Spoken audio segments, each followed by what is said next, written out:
Hello दोस्तों, मैं हूं उदय रंजन और आज इस वीडियो में आप सबका स्वागत करता हूं। तो चलिए, आज मैं उज्जीवन स्मॉल फाइनेंस बैंक के बारे में बताने वाला हूं, जो आगे चल के बहुत ही अच्छा, बहुत ही बड़ा बैंक बनने वाला है। और ये फिनेंस बैंक है, जैसे कहने का मतलब कि जो कोई ऐसे बजाज फाइनेंस है तो वो फाइनेंस करता है। जहां पे बैंकिंग सब फेल हो जाते हैं, जैसे कि मान लीजिए एक बैंकिंग को बहुत ही ज़्यादा डॉक्यूमेंट्स चाहिए, तो वो डॉक्यूमेंट्स अगर कोई प्रोवाइड नहीं कर पाता है, तो जैसे मान लीजिए कि कोई सैलरीड है, वो सैलरीड नहीं है, ठीक है, सैलरीड है तो उसको तो मिल जाएगा, मान लीजिए बैंक से, किसी भी बैंक से, एचडीएफसी बैंक, एसबीआई, आईसीआईसी, किसी भी बैंक में जाएगा तो मिल जाएगा। लेकिन यहाँ पे क्या होगा कि अगर डॉक्यूमेंट्स वैसा नहीं रहा, तो कई सारे फाइनेंसर होते हैं जो कि मतलब बैंक के बाद वो पैसा देते हैं, और लेकिन वो इंटरेस्ट ज़्यादा चार्ज करते हैं। तो देखिए, वैसे ही ये स्मॉल फाइनेंस बैंक है, जैसे कि स्मॉल इंडस्ट्रीज़ के लिए, जो भी स्मॉल इंडस्ट्रीज़ लगाना चाहता है, छोटा मोटा इंडस्ट्री लगाना चाहता है, उसके लिए ये लोग फिनेंस करते हैं। ठीक है, तो उज्जीवन स्मॉल फाइनेंस, चलिए मैं आपको यहाँ पे दिखा देता हूँ इन लोग का, इसका यहाँ पे देख लीजिए, उज्जीवन स्मॉल फाइनेंस बैंक।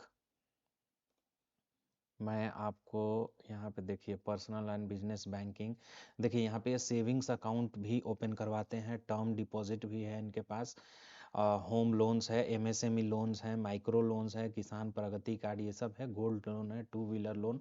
तो देखिए यहाँ पे जो बैंक हर चीज़ में वो नहीं कर पाता है, यहाँ पे लोन फाइनेंसिंग नहीं कर पाता है, तो यहाँ पे ये ऐसे छोटे मोटे जो फाइनेंसर हैं वो उभर के आते हैं, और उनका बिजनेस बैंक से ज़्यादा चलने लगता है। ये आप लोग बात समझिएगा कि उनका बिजनेस ये बैंक से भी ज़्यादा चलने लगता है, और वो आगे चल के बहुत ही बड़े फिनेंसर बन जाते हैं।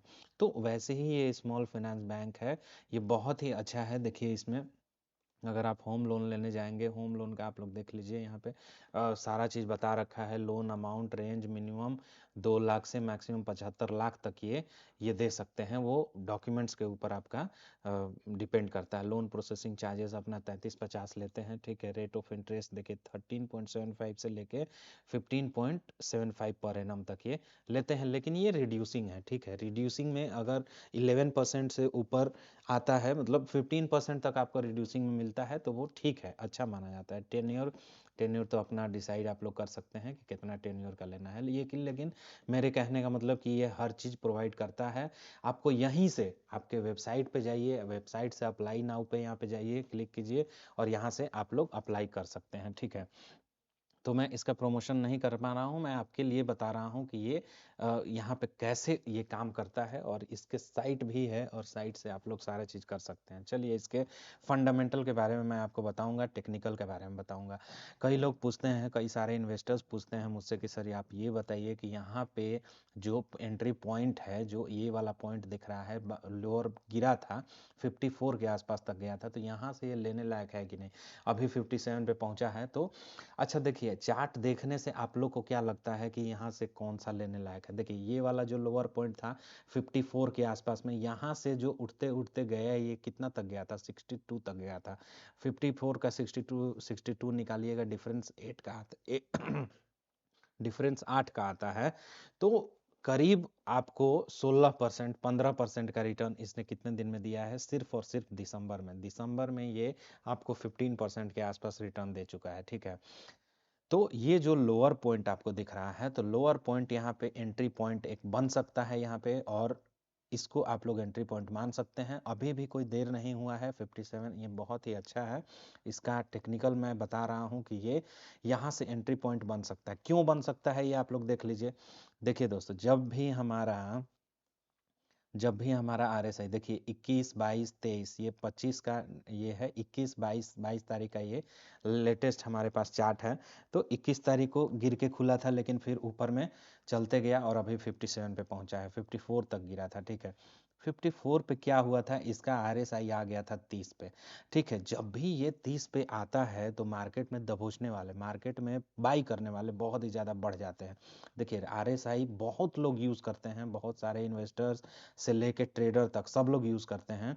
तो अगर ये 30 को टच करता है, देखिए यहाँ पे 30 को टच किया है इसने, 30 को टच किया, 30 से नीचे भी गया है, तो जब भी 30 पे आया, यहाँ से मार्केट बाउंस बैक करता ही करता है, ठीक है। एक ना एक दिन, मतलब 2-3 दिन के अंदर यहाँ से बाउंस बैक होगा, फिर 70 तक जाएगा, और फिर यहाँ से देखिए 70 तक गया, ओवर वैल्यूड हो गया, फिर आया 30 के आसपास आया।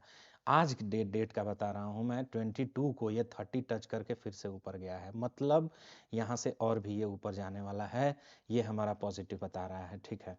तो आप लोग इसको देख के और समझ सकते हैं कि यहाँ से एक एंट्री पॉइंट बन रहा है। चलिए मैं आपको यहाँ पे बता देता हूँ, आपको आप लोग जाइए साइट पे screener.com पे जाइए। यहाँ पे इसके फंडामेंटल का हम लोग एनालिसिस करेंगे, बहुत ही अच्छा इसका फंडामेंटल है, मैंने देखा है।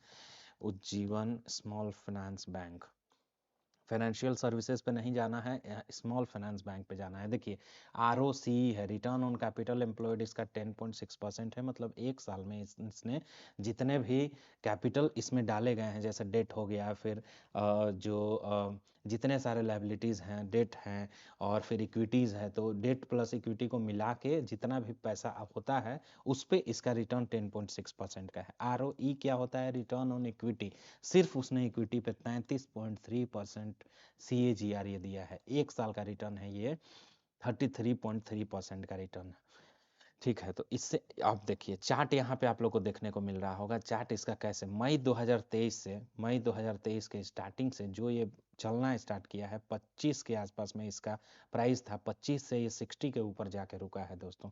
तो ये बहुत ही अच्छा आप लोग को चार्ट देखने से लग रहा होगा, तो ये अच्छा है। आइए इसका फंडामेंटल मैं बताता हूँ। यहाँ पे प्रोस देखिए, company is expected to give good quarter, ठीक है।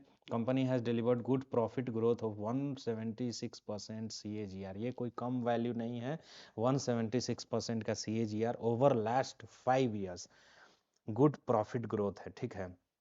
तो प्रॉफिट ग्रोथ कहाँ से हम लोग देखेंगे, आइए यहाँ पे दिखाते हैं। नेट प्रॉफिट ये हमारा कौन सा है, क्वार्टरली रिजल्ट है। देखिएगा इसका रिजल्ट, देखिएगा क्वार्टरली रिजल्ट 96 कब था, सितंबर 2020 में। आते जाइए, बढ़ते जाइए इधर, 294 कब था, सितंबर 2022 में। दिसंबर 2022 में 293 हो गया, बढ़ते बढ़ते 324 328 सितंबर 2023 में। जो क्वार्टर अभी खत्म हुआ है सितंबर वाला, उसमें 328 का ये नेट प्रॉफिट बताया है, ठीक है। वही वहाँ पे प्रॉफिट ग्रोथ बता रहा था, ठीक है।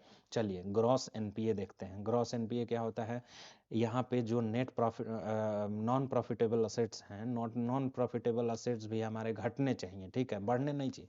अगर नॉन प्रॉफिटेबल असेट बढ़ता है, इसका मतलब मार्जिन हमारा ब्लॉक हो जाता है, पैसा ब्लॉक हो जाता है। देखिए 11.80% था, यहाँ पे आप लोग डेट देखते रहिए, सितंबर 2021 में घटते घटते घटते अभी 2.35 है, 2.35% सितंबर 2023 में हुआ। बताइए कितना घट के इसका एनपीए हो गया, इतना। अगर दूसरे का एनपीए देखिएगा, दूसरे बैंक का पीएनबी का देख लीजिए एनपीए, बहुत ही ज़्यादा एनपीए है, नॉन प्रॉफिटेबल असेट है। जो असेट है जो कि प्रॉफिट नहीं दे रहा है, तो बहुत ही ज़्यादा है उन लोग का। इसका 2.35 बहुत ही अच्छा है। नेट नेट हो गया, ये नेट नॉन प्रॉफिटेबल असेट कितना है भाई, 0.09%। पहले कितना था, 3.29, 2.68, 2.93, 1, घटते घटते घटते घटते अभी एकदम बहुत ही ज़्यादा, मतलब अच्छा ये आ गया है, ठीक है। अर्निंग पर शेयर कितना दे रहा है, अर्निंग पर शेयर, एक शेयर पे आपको अर्निंग कितना दे रहा है, 1.68% का ये 1.68 अर्निंग दे रहा है, ठीक है। तो यील्ड नहीं है, ये अर्निंग पर शेयर है, मतलब एक शेयर पे 1.68 का अर्निंग हो रहा है। इसका शेयर वैल्यू कितने का है, शेयर वैल्यू है 65, मान लीजिए कि 55 के आसपास है, तो 55 पे 1 रुपये दे रहा है, मतलब 100 पे 2 रुपया देगा, ठीक है। तो 2 रुपये मतलब कि आपका कितना परसेंट, 2% का ये दे रहा है आपको, अर्निंग दे रहा है, ठीक है। तो ये बहुत ही अच्छा है वैसे, अगर इसमें अप्रिसिएशन जोड़ा जाए, मार्केट अप्रिसिएशन जोड़ा जाए, तो बहुत ही ज़्यादा अच्छा प्रॉफिट दे देगा। प्रॉफिट एंड लॉस देखिए, ये कंसोलिडेटेड फिगर नहीं है, ये सिंपल, यहाँ पे ये बैलेंस शीट आप देख लीजिए। बैलेंस शीट में आपको देखने को मिलेगा इन्वेस्टमेंट्स, सबसे ज़्यादा इन्वेस्टमेंट्स आप लोग देख लीजिए। इन्वेस्टमेंट में देखिए 4153 था मार्च 2022 में, इसमें मार्च 2023 में ये हो गया 8510 करोड़। ये सब सारा जो होता है ये करोड़ में होते हैं। तो 85,8,510 करोड़ रुपीस इसने इन्वेस्टमेंट किए हैं, जो कि इसका इन्वेस्टमेंट से डबल है, प्रीवियस इन्वेस्टमेंट से ये डबल इन्वेस्टमेंट इस साल किया है। तो भाई ये आखिर ये इतना इन्वेस्टमेंट कर रहा है, ऑफिस खोल रहा है, अपार्टमेंट बना रहा है, उसमें अपने कॉरपोरेट ऑफिस ये सब बनाएगा, ठीक है। ठीक है, चलिए यहाँ पे मैं बताता हूँ। फिक्स्ड असेट तो उतना ही रहेगा, बैंकिंग में फिक्स्ड असेट ज़्यादा होता नहीं है। चलिए और देख लीजिए यहाँ पे बोरोइंग बोरोइंग इसका बढ़ा है, बोरोइंग बढ़ा है, 20 से 28 हो गया, 28,000 हो गया। रिजर्व्स इसके बढ़े हैं, 2,000 हो गया, जो कि 874 करोड़ था, 2,000 करोड़ इसका रिजर्व्स हो गया। बोरोइंग बोरोइंग भी बढ़ गया इसका। और फिर अदर लाइबिलिटीज़, ठीक है, लाइबिलिटीज़ बढ़ा है, कोई दिक्कत नहीं है। बोरोइंग भी बढ़ा है, बोरोइंग के हिसाब से इसका लाइबिलिटी बढ़ा है, उसी हिसाब से उसका डबल इसने इन्वेस्टमेंट कर दिया है। तो ये बहुत ही अच्छी बात है कि इसने इन्वेस्टमेंट ज़्यादा कर दिया है। असेट्स देखिए, अब इसके पास असेट्स कितने के हो गए हैं, 23,000 करोड़ के थे, अब 33,000 करोड़ के, 10,000 करोड़ का इसका असेट हो गया है।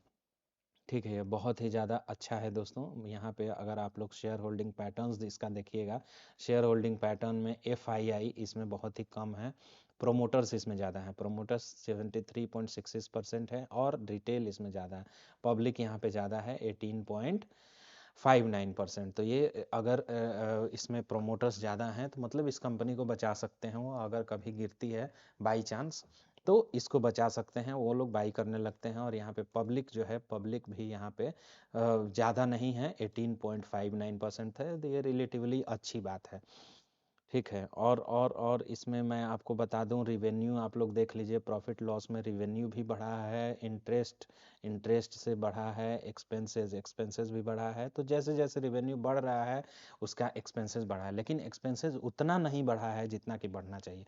एक्सपेंसेस देखिए, मार्च 2022 में 2,557 करोड़ था, लेकिन इसका एक्सपेंसेस 2,065 है। ठीक है, मार्च 2023 में एक्सपेंसेस इसने कम किया है, प्रीवियसली मतलब कि रिलेटिवली इसने कम किया है, रिलेटिवली प्रीवियस ईयर का अगर हम लोग देखेंगे तो इसका एक्सपेंसेस बहुत कम हुआ है। तो यही है दोस्तों, बहुत ही अच्छा ये शेयर है, अगर आपको लेना है तो आप लोग अपने एडवाइज़र से पूछ के ले सकते हैं, बहुत ही ज़्यादा अच्छा है। आने वाले टाइम में बोला जा रहा है कि आने वाले टाइम में HDFC बैंक बन सकता है। और भी एक बैंक है जो मैं नेक्स्ट वीडियो में बताऊँगा।